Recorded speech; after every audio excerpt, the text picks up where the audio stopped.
Agenda Nacional les llega en vivo de lunes a viernes de 11 de la mañana a 12 meridiano y es grabado y retransmitido de 12 a 1 de la madrugada por esta misma emisora. Se transmite en la costa este de los Estados Unidos de América por el canal 513 de Time Warner en los estados de Nueva York y New Jersey y por el canal de AT&T para los estados de Massachusetts y de Maine y las ciudades de Nueva York, New Jersey y Boston.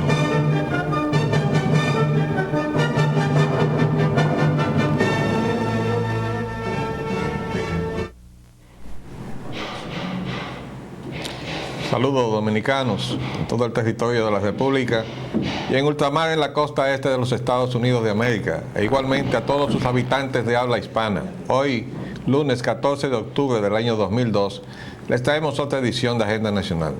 Este programa sustenta los valores de la libertad y la democracia y el derecho de los dominicanos y los latinoamericanos al desarrollo económico y social con apego y respeto a los principios de soberanía y autodeterminación que sustentan y hacen posible la convivencia pacífica de pueblos y naciones, para identificar y analizar los obstáculos que han impedido e impiden que alcancemos la condición de vida y la felicidad a las que somos acreedores. Les habla Leopoldo Espaillana Anita, y para llevar adelante este programa contamos como siempre con la ayuda y colaboración de nuestro amigo, el licenciado Roger Orlando Piña. Buenos, Roger. Muy buenos días, Leopoldo, muy buenos días. Vamos a entrar de inmediato en nuestra agenda nacional de hoy. Primer punto es el graves enfrentamiento de poderes. Como temas previos, Ambrioris Díaz Estrella sugiere que Hipólito decrete estado de alerta. También dice otro titular, Hipólito Mejía gobernaría por decreto si diputados siguen ausentes. También dice otro epígrafe, Mejía advierte que gobernaría el país a puro decretazos. La oposición y la sociedad civil piden cordura al presidente y Mejía da por cerrado el caso de la Junta Central Electoral. Los obispos abogan por una Junta Central Electoral que represente al pueblo como una manera de ayuda que ayuda a garantizar la credibilidad y confiabilidad de los comicios. Bueno, esto comienza el viernes. Ese titular del Nacional, el viernes en la tarde, en que Ambrioris Díaz Estrella, dirigente del PRD, y ahora tiene un cargo que tiene todos los visos de una botella, desde Santiago, le sugiere a Hipólito que decrete un estado de alerta. Ambrioris Díaz Estrella debía ser más prudente. Y yo puedo darle ese consejo porque compartimos muchos años ahí en el Comité Ejecutivo Nacional. Ambrioris Díaz Estrella es tío del jefe de Estado Mayor del Ejército Nacional. Y que salga él ahora como político, aconsejándole al presidente de la República que gobierne por decreto después que hubo ese remenión en las Fuerzas Armadas y fue a parar el entonces jefe de ayudantes militares como jefe de Estado Mayor del Ejército, al cual nosotros le hemos dado la bienvenida porque ha mostrado una clara visión de que su misión fundamental, pautada por la Constitución de la República, es defender esa frontera dominico-haitiana, defender la integridad de la República. Eso dice la Constitución de la República. Y en la medida en que él ha mostrado esa prioridad en sus actividades como jefe de Estado Mayor, nosotros le hemos dado la bienvenida aquí. Pero no se puede negar que esta intromisión de su pariente, que siempre fue político, en esta coyuntura difícil en que está el país, para aconsejarle mal al presidente de la República, lo que él le ha dicho, que decrete un estado de alerta. Bueno, vamos a comenzar por analizar lo que él dijo. Él es abogado, yo no lo soy, pero yo soy un ciudadano. Y siempre le he dicho a los que fueron mis compañeros en el Comité Ejecutivo Nacional, porque no faltó uno que me dijera un día, pero yo soy abogado, y yo le dije, yo soy ciudadano, porque yo no estoy aquí pintado en la pared porque no sé lo que dice la Constitución de la República. Yo ando con ella. Mire, esta es la Constitución que yo tengo en mi maletín. Ustedes ven todas esas marcas. Y si usted abre, va a encontrar una serie de notas por donde quiera. ¿Por qué? Porque este es mi documento de trabajo. Yo soy un ciudadano consciente de los fallos que tiene esta Constitución y de los que aspira a que se nos dé una oportunidad a los dominicanos para que tengamos la Constitución que nos merecemos. No la que quieren cocinar los acólitos de Agripino, que eso siempre están al acecho ahí, sino la Constitución que el país necesita, la que los dominicanos necesitan. Entonces, en esta situación, yo tengo que decirle a mí hoy día Estrella, que es abogado y yo no. Él dice que se dicta un estado de alerta y que lo someta al Senado de la República. En primer lugar, en la Constitución de la República el estado de alerta no existe. No existe. ¿Qué existe en la Constitución? Existe el estado de sitio. Lo define el artículo 37, inciso 7. Existe el estado de emergencia nacional, que está también definido en el artículo 37, inciso 8. Y está también la calamidad pública, el estado de calamidad pública, que está definido en el artículo 37, inciso 7.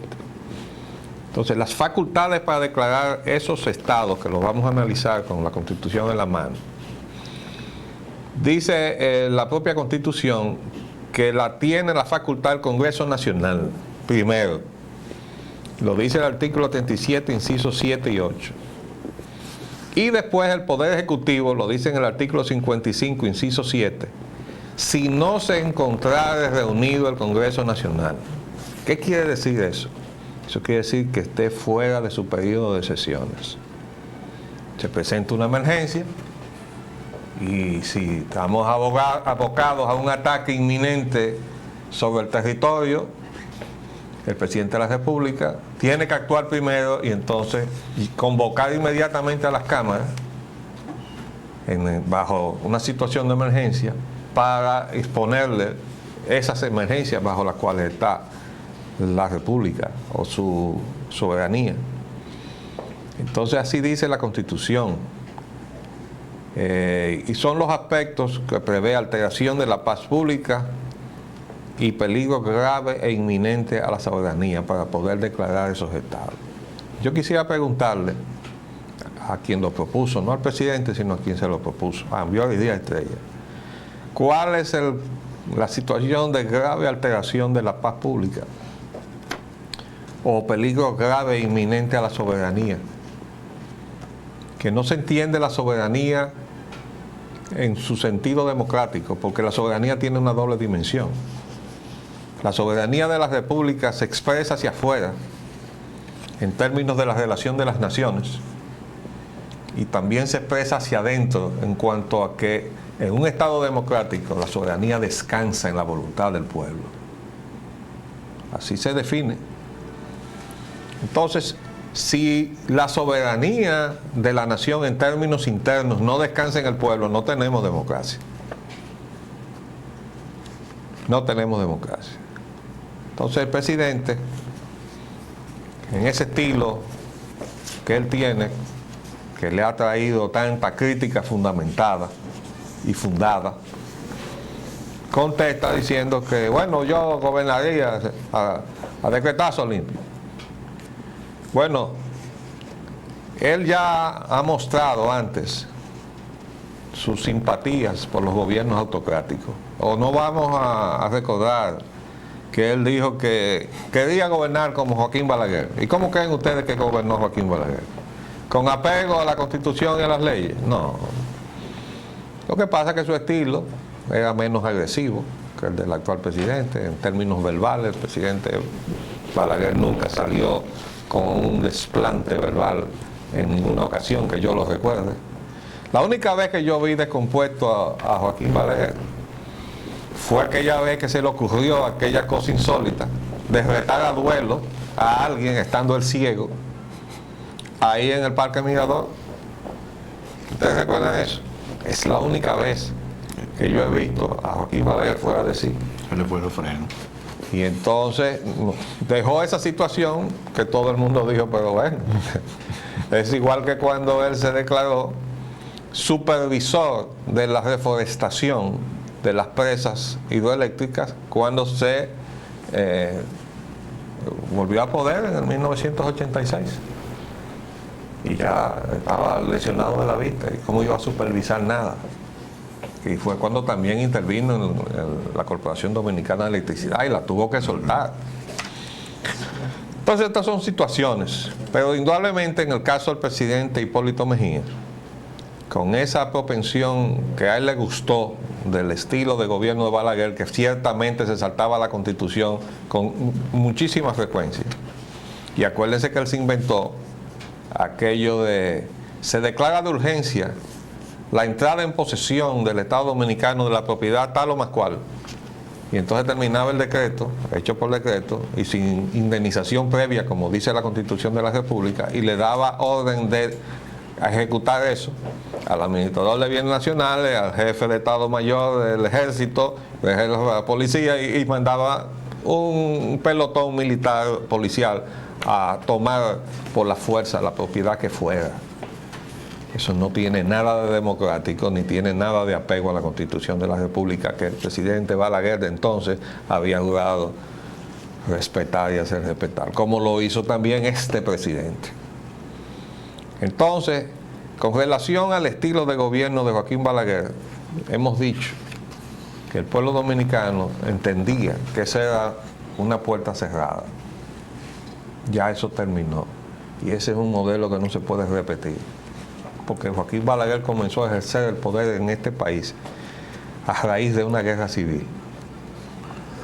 Y sobre la base de que había recibido un Estado en esa situación, entonces se le podía permitir casi de todo, casi de todo.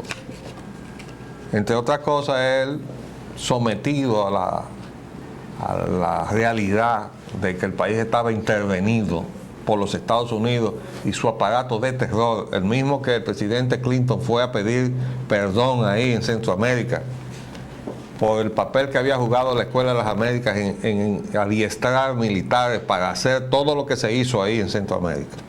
Eso mismo pasó en la República Dominicana. Y Balaguer, esa parte, se le echó arriba con aquella frase de que eran unos incontrolables, quería decir que le dio una luz verde a esa situación que no salía de su voluntad, sino de la que le imponían, pero los autorizó a actuar. Y claro que tenía una responsabilidad como jefe del Estado en lo que se estaba haciendo aquí en este país. No podía decir, entonces, yo no puedo controlar esa situación sin decirle al pueblo quiénes lo estaban haciendo. Bueno, pues entonces la consecuencia es que él tenía que cargarse los muertos. Entonces, nosotros no podemos volver para atrás, señor. O vamos a volver también a los 10 años, a los 12 años, a los 10 y a los 12. Hasta allá vamos a llegar. Seguimos por ahí, llegamos a la dictadura de Trujillo. Entonces vamos a estar claros en que este proceso no puede tener involución. Si nos ponemos a jugar con eso, el pronóstico es reservado. Esto es una situación entonces de pronóstico reservado. Quiero decirle al presidente, como le dice la oposición, que lo tome con calma, porque él no se puede permitir esa simpatía por los gobiernos autocráticos. Sencillamente porque él nació de un ejercicio de la democracia, pero la democracia exige que se practique. Un gobierno puede salir de unas elecciones libres, y entonces tiene un origen legítimo, pero si se encarama y gobierna contra sus gobernados con un modelo económico de constreñimiento de su condición de vida, en contra de todo lo que fue su mensaje electoral, su compromiso político, o porque los programas de gobierno no es una charlatanería más que se pone en la televisión o en la prensa, como los anuncios. Tómese tal cosa que lo va a curar de la noche a la mañana y no es verdad. O use tal producto que es el mejor producto que está en el mercado y tampoco es verdad. Bueno, pues así tampoco. Los programas de gobierno es una cosa cosmética que se pone ahí para adornar las páginas de un periódico o para que lo tome en su boca un candidato. Para atraer prosélitos. Para engañar prosélitos. engañar prosélitos, pero eso lo que está es destruyendo la democracia, y no solamente aquí en la República Dominicana. Pero tampoco podemos consolarnos por el hecho de que eso esté pasando en muchos, si no en casi en todos los países latinoamericanos, para justificarlo. Como tampoco podemos justificarlo, como hace el presidente, de que la corrupción, bueno, ese es un problema generalizado. Pero ese es otro tema al cual vamos a llegar. Mientras tanto, queremos leerle lo que dice la Constitución. Y voy a usar ahora otro ejemplar en limpio, que es este que traje, para no mostrar aquel tan maltratado, sobre qué dice la Constitución. Dice acá, con relación a las facultades del Congreso. Son atribuciones del Congreso en el artículo 37, inciso 7. En caso de alteración de la paz o en el de calamidad pública, declarar el estado de sitio o suspender solamente donde aquellas existan y por el término de su duración el ejercicio de los derechos individuales consagrados en el artículo 8, en sus incisos 2, letras B, C, D, E, F, G y 3, 4, 6, 7 y 9, los artículos. Dice 8. En caso de que la soberanía nacional se encuentre expuesta a un peligro grave e inminente, el Congreso podrá declarar que existe un estado de emergencia nacional, suspendiendo el ejercicio de los derechos individuales, con excepción de la inviolabilidad de la vida, tal como lo consagra el inciso 1 del artículo 8 de esta Constitución. Si no estuviera reunido el Congreso, el presidente de la República podrá dictar la misma disposición que conllevará convocatoria del mismo para ser informado de los acontecimientos y las disposiciones tomadas. Entonces, en el artículo 55, que son las funciones y se corresponde al presidente de la República, en el inciso 7, dice, en caso de alteración de la paz pública y si no se encontrara reunido el Congreso Nacional, decretar donde aquella exista el estado de sitio y suspender el ejercicio de los derechos que según el artículo 37, inciso 7 de esta Constitución, se permite al Congreso suspender. Podrá también, en caso de que la soberanía nacional se encuentre en peligro grave e inminente, declarar el estado de emergencia nacional con los efectos y requisitos indicados en el inciso 8 del mismo artículo. En caso de calamidad pública, podrá además decretar zonas de desastres, aquellas en que se hubieran producido daños, ya sea a causa de meteoros, sismos, inundaciones o cualquier otro fenómeno de la naturaleza, así como a consecuencia de epidemias. Entonces queremos preguntarle a Ambiori Díaz Estrella, ¿dónde se ha dado todo eso? Para que él le recomiende al presidente de la República ese estado de alerta que no existe en la Constitución, ¿verdad? Entonces, nosotros no podemos jugar con el edificio de la democracia, que nos ha dado mucho trabajo construirlo hasta donde está, que además se ha resquebrajado en muchas partes donde cimentamos mal, porque el proceso de construir la democracia se parece muchísimo al que nosotros los arquitectos e ingenieros conocemos, que construir un edificio necesita una fundación firme. Primero necesita un terreno firme y luego construirle los cimientos, y en esos cimientos debidamente diseñados de acuerdo al terreno en que usted está construyendo, entonces usted levanta el edificio. Y si usted no toma las precauciones debidas en cuanto a cómo está consolidado el terreno o cómo usted ha reforzado los cimientos, el edificio se le requebraja. Y el edificio de la democracia dominicana está requebrajado en muchísimas partes. Y si no lo estamos viendo en esto, ¿qué ha pasado? ¿Cuál es el meollo de esta confrontación? Es el problema electoral. Una confrontación con miras a las elecciones. Y el presidente de la República, en lugar de ser elemento de moderación, como le hemos reclamado varias veces, se involucra en el conflicto y toma parte además. Porque no se involucra para intermediar, ¿no? Se involucra para tomar parte. Y todavía hoy está él diciendo, da por cerrado el caso de la Junta Central Electoral. Y no había un diálogo incluso convocado. Por él mismo. No. Lo había sugerido José Tomás Pérez. Sí. Y él acogió. Entonces él acogió la sugerencia, le tiró muchos piropos a José Tomás, que yo decía aquí que eran merecidos en cuanto a su persona y su trato. Y ahora resulta que no se iba a hablar de la Junta Central Electoral. ¿Cómo que no se va a hablar de la Junta Central Electoral? Entonces, ¿qué es lo que sucede? Que todo eso crea una suspicacia. ¿Estamos frente al proyecto todavía de la reelección? o estamos frente al modelo mexicano del PRI, en donde el presidente de la República hacía así y señalaba a su sucesor. ¿Por qué? Porque ahora en su viaje a los Estados Unidos de América, el presidente lanzó la candidatura del secretario de Obras Públicas, Vargas Maldonado. No fue así.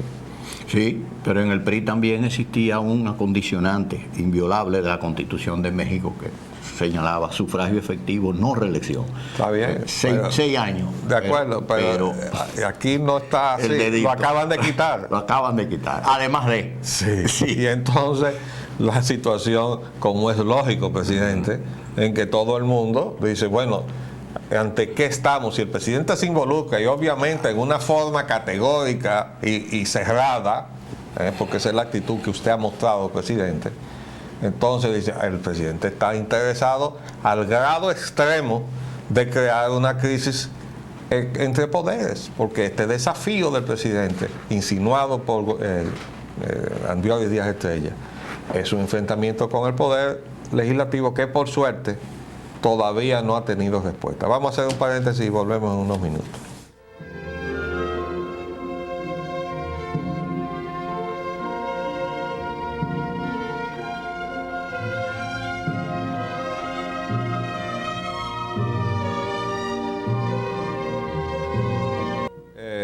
Aquí dice también que los obispos abogan por una Junta Central Electoral que represente al pueblo.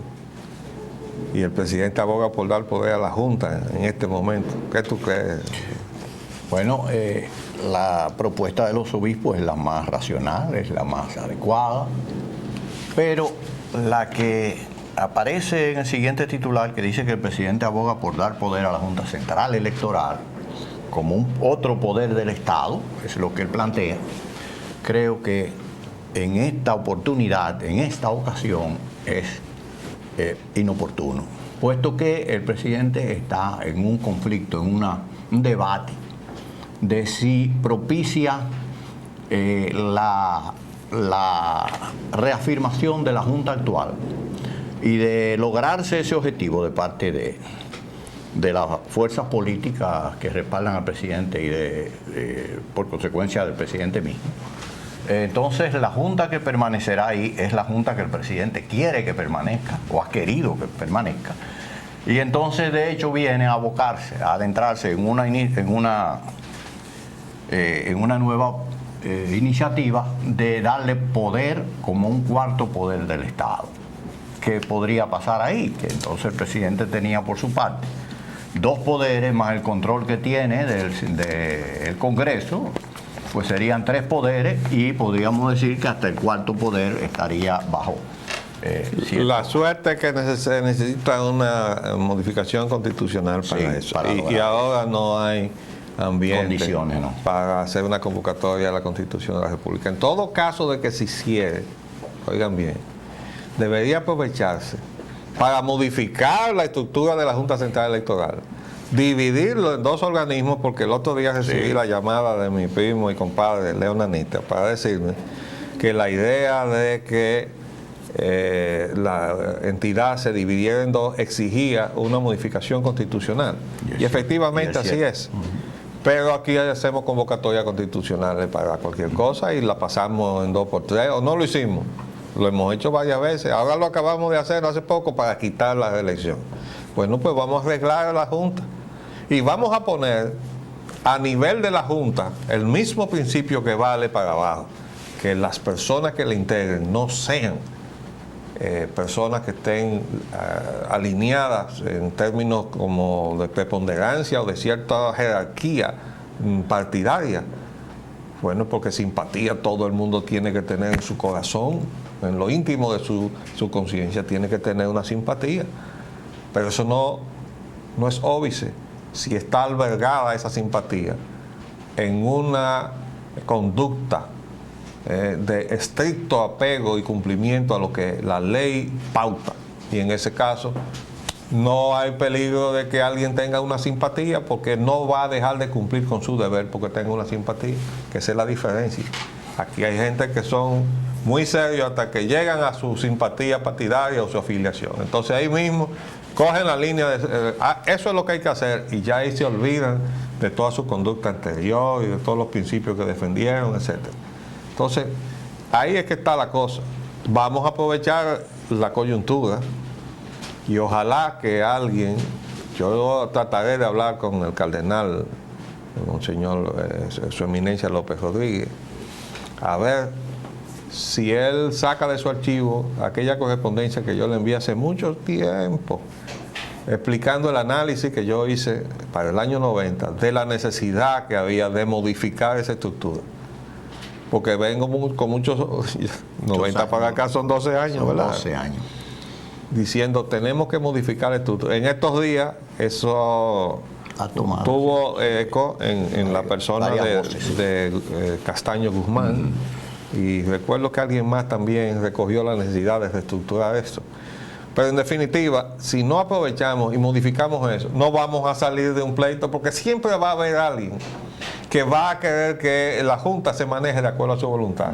Todo el que pase por el Poder Ejecutivo.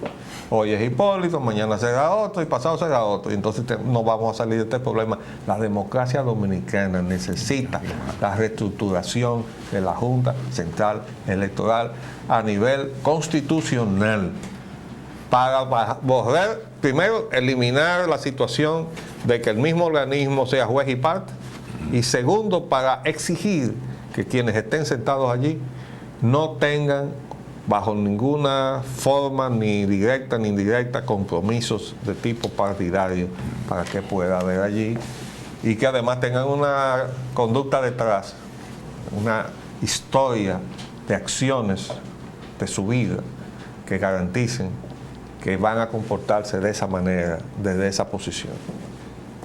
Ese es nuestro comentario hasta este momento. Con respecto a ese tema. Ahora pasamos al tema del Censo Nacional de Población y Familia. Dice, solo el día 18, que es el viernes, es no laborable, el sábado es laborable, ¿verdad? Sí, es que vamos a celebrar un censo, que es el 8º Censo Nacional de Población y Familia. Dice que el censo será del 18 al 20, es decir, viernes, sábado y domingo. Solamente el viernes será no laborable, especifica el referido decreto. Algunos medios publicaron que los 3 días son no laborables. Bueno, ¿cómo va a ser no laborable el domingo o el sábado? En realidad el sábado generalmente se labora. Y desde luego que sí, el viernes, en términos de la administración pública. Pero nuestra preocupación es la siguiente, que la queremos expresar aquí, que no nos vengan después a decirnos que hicimos el censo y todavía no sabemos cuántos haitianos tenemos en la República Dominicana, ¿verdad? Porque el otro que hicimos, cuando el doctor Balaguer fue presidente, hace ya tantos años que se ha incumplido con la frecuencia estipulada en los acuerdos internacionales para este tipo de medición de lo que es la población mundial. Bueno, después que se tenía todo preparado, y yo recuerdo que le consulté a Jesucito de las Rosas, que era parte del organismo que estaba organizando aquello, y me dijo que no, que en la forma en que aquello estaba previsto no se iba a saber ese dato. Y así mismo fue. Hicimos un censo, nos gastamos muchísimo dinero y terminamos no sabiendo cuántos haitianos teníamos en la República Dominicana. Bueno, pues, si eso se hace ahora con los 280 millones que nos va a costar. Sí, más o menos, un poco más. Y no llegamos a saber eso, entonces, señores, hay que agarrar a todos los funcionarios que intervengan en ese asunto y ponerlos patitas en la calle. Porque no es verdad que haya nada que tenga preeminencia en este momento para la sociedad dominicana que saber a qué atenerse con ese asunto, para que no sigamos las adivinanzas, ¿verdad? Y eso espero yo que sea así. Sí, al igual que otros extranjeros también en territorio nacional, pero claro, esto están en mucho menor cuantía de lo que respecta. Claro, pues estamos hablando de miles, hay qué sé yo, pero 15.000 italianos, 20.000 italianos. El problema no es que haya 15 o 20.000 italianos, el problema es que vengan los mafiosos italianos, o los mafiosos alemanes, o los mafiosos franceses, o los mafiosos americanos, porque detrás de ellos viene después el Interpol, por estar nosotros de mano abierta, ¿no? Que vengan todos, entonces vienen todos los gánsteres. Pero además algunas políticas gubernamentales invitan a eso. Invitan a eso, se han pronunciado. Cuando, por ejemplo, usted no tiene ningún reparo con quien usted está negociando, como le pasó al secretario técnico con el señor que estaba encabezando la oferta de los ferrocarriles, y dijo que no, que además ese era su amigo. ¿Qué tiene eso que ver con los intereses del Estado? Usted va a confundir la amistad con como dice, que la gimnasia con la magnesia. Lo mismo le pasó al presidente con el expresidente alemán, Sí. que desde allá dijo que si él le pide asilo, él se lo va a dar. No importa lo que decidan allá las investigaciones, no, el presidente no puede decir eso. Porque si no, él está diciendo, no importa que sea declarado delincuente común y ladrón, yo lo voy a proteger. No puede proteger a un ladrón. Bueno, eso tuvo repercusiones hasta en el Congreso de los Estados Unidos. Bueno. Llegó allá. El mercado cambiario. El Banco Central inyecta desde hoy unos 20 millones de dólares en adición a los inyectados por el Banco Central desde enero del 2002. Suman 520 millones los que ha inyectado desde enero hasta la fecha. Y ahora va a inyectar otros 20. El problema no es que inyecte 20. ¿A qué precio lo va a inyectar? Yo cogí la crónica y por ninguna parte decía a qué precio lo iba a inyectar. Porque tampoco lo dicen. Nunca lo dicen. A veces entonces los reporteros que son vivos y tienen realmente, están en la motivación de decir lo que está aconteciendo, entonces van y hurgan a qué precio lo ha colocado y entonces le tiran a uno la información. Pero ahí está el boletín del Banco Central, por ningún lado dice a qué precio va a inyectar los 20. Como no dijo tampoco los últimos que ha estado inyectando a qué precio lo inyectó, claro que salió un reportaje que decía que había sido a 19 y 60 o algo así, o 50. Y claro que no va a bajar, Bueno. a ese precio no va a bajar. Petróleo y combustibles. Bueno, eso se lo dejamos pendiente para mañana, Dios mediante. Temas nacionales. La politiquería dominicana. Una policía misteriosa. ¿De quién sería la idea? Dice el presidente Mejía que dice que ignora que hayan creado una policía Que energética. crearán policía Que energética. crearán policía energética. El secretario de Finanzas niega que el gobierno pretenda crear la policía energética. Y el presidente reintegra a Guerrero Peralta con rango de mayor general y lo pone a cargo de la policía energética. Bueno, como nosotros, y nos da mucho trabajo hacerlo, pero lo hacemos, guardamos muchas cosas. Miren ese titular.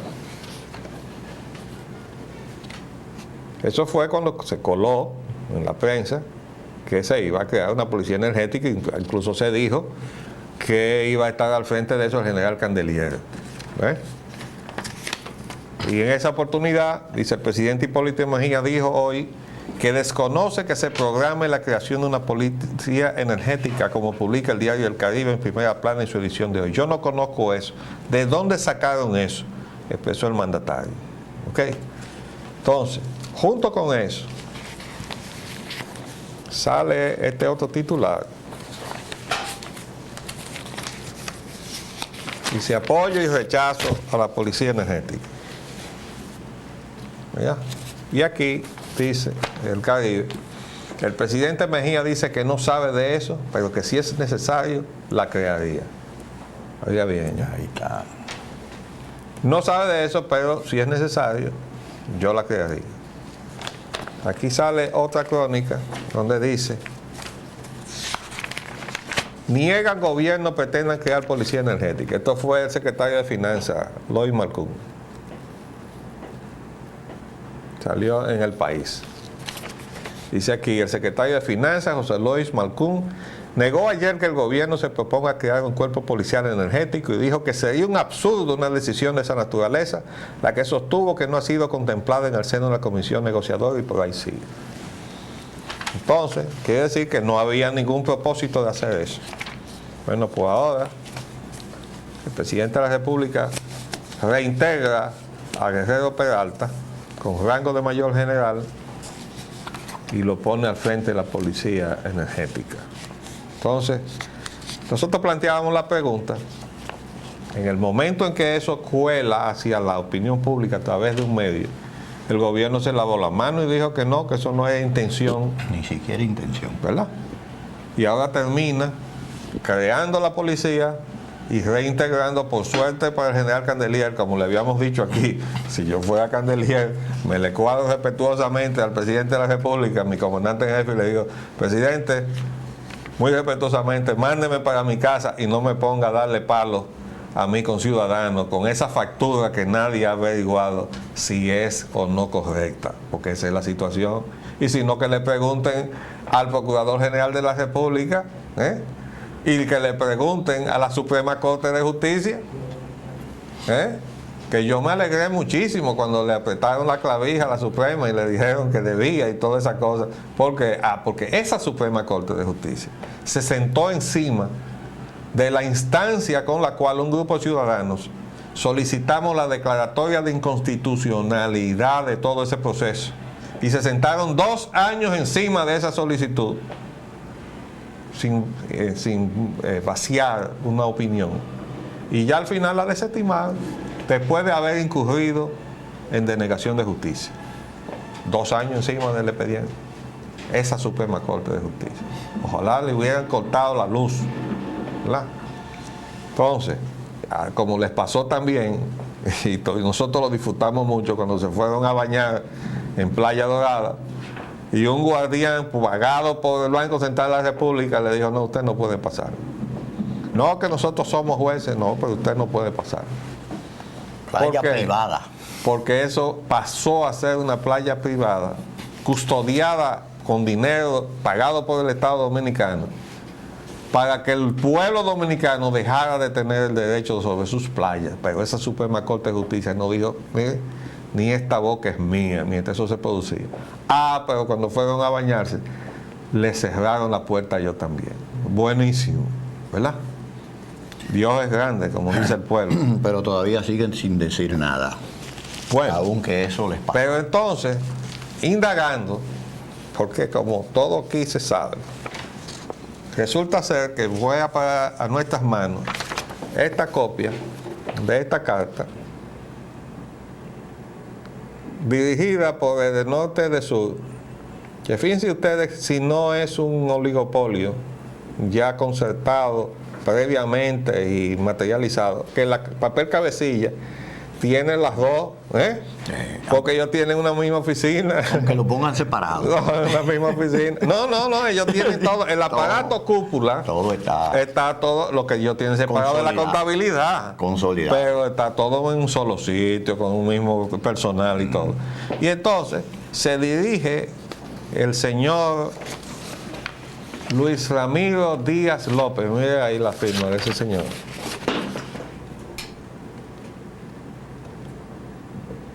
El vicepresidente a cargo de la representación de Unión Fenosa aquí. Y se dirige al presidente de la República y le dice que, entre otras cosas, está distinguido señor presidente, de acuerdo con la reunión sostenida con usted el pasado 18 de mayo de los corrientes en la ciudad de Madrid, España, en el sentido de presentarle en su despacho en Santo Domingo una propuesta concreta sobre los temas inherentes a la deuda, el cobro de la energía y el respecto a los acuerdos de Madrid, pasamos de inmediato al tema de la especie.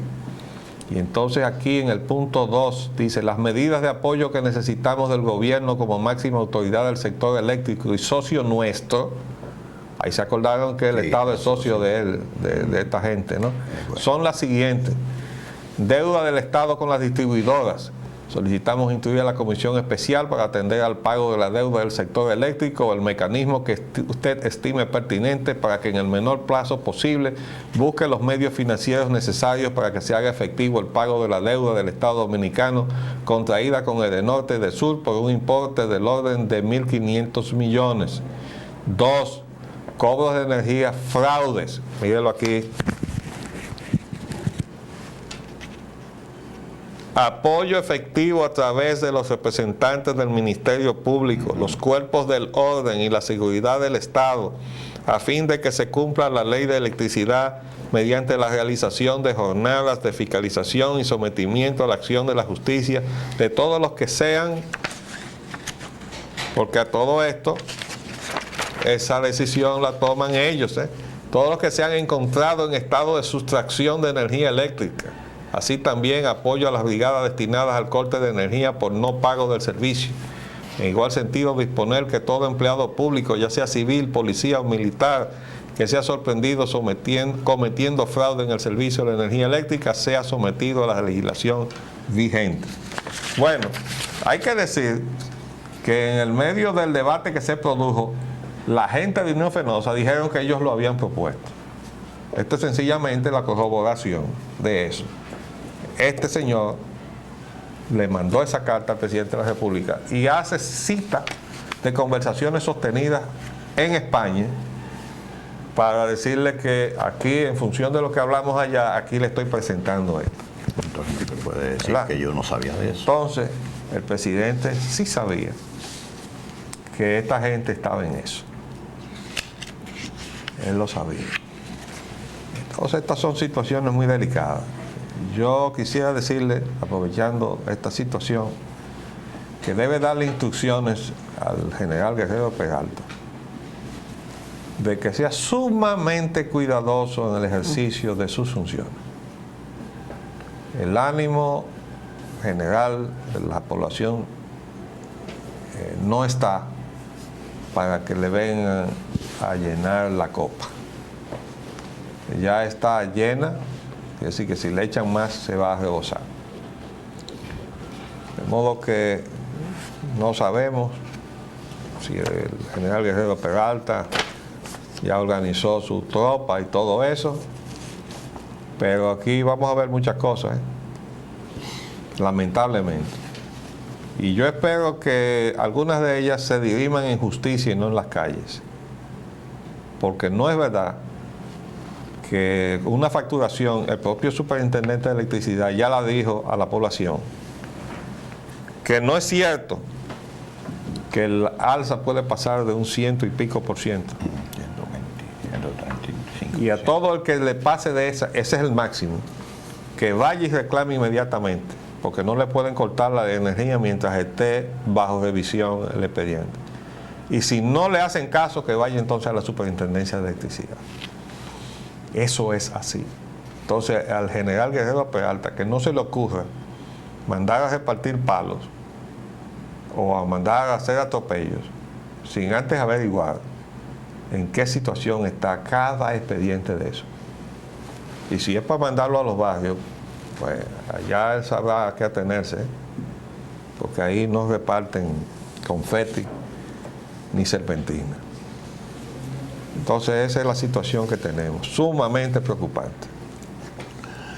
El presidente y las denuncias de corrupción. Funcionario se asignó dieta de $1,000 diarios en un viaje al exterior. Presidente reiteró que la corrupción afecta a toda la sociedad dominicana, hasta los tuétanos. Y los familiares de corruptos no tendrán visas de Estados Unidos. A propósito de eso, creo que el general Guerrero Peralta, no solo de corruptos, sino hay otras acusaciones que hace el gobierno norteamericano. Por su lado. Ese es un aspecto más delicado que yo no quise tratar, ¿verdad? Porque eso que tú estás diciendo es que él apareció en una publicación vespertina la semana pasada como que estaba siendo investigado junto con otros ex generales y algunos que no era ex, por situaciones muy delicadas. Entonces, como eso no está sustanciado, nosotros no quisimos hacernos eco de esa publicación.